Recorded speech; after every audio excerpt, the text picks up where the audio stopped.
Ralphat ni huai estia chak chuak pualeng chang thia ba sam choin mang hin ni frang chingrang choye kulwa the niar chang sei atar ni huai thulu amoi ngeye chi mit mengin ralu angen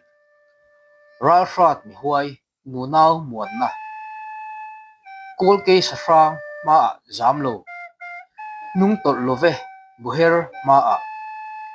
ngosai lian le ngovar tona thal phang tha nuam aduai love zo ko ran lai puleng wala tlang ang than lai bangkhua ngure thang ril chin lai ra lo lian ne sin nei hliawe bangkhua tape doral frangin andi chol ban than sang kainan salang hruaye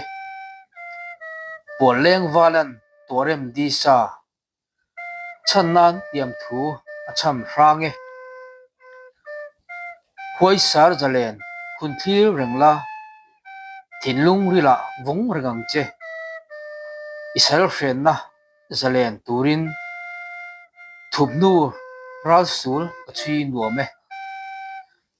salang hren chung ingtia reinge don sei lovin karon chui che kumsang tamthang ngai po ni se don sei lovin karon zong che inun chana izalen nan rambrikar kham kal akham long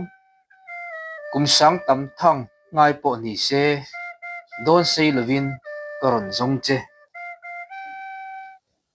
kham bak bahai chordwa po isul chui hi ka ban san long rang kim zaral ton ngai ma se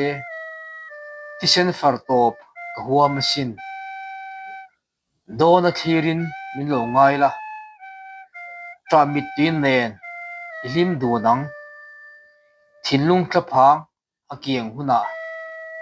thinlung diri phone ve ro se rang kim walan anun thapin kang thalba ne nam chem le ne leido zaral jingphul huain asul chui lai adilal hiang doral frangin salang foi chu anun chanin runlam kone doral frangin salang foi chu anun chanin runlam kone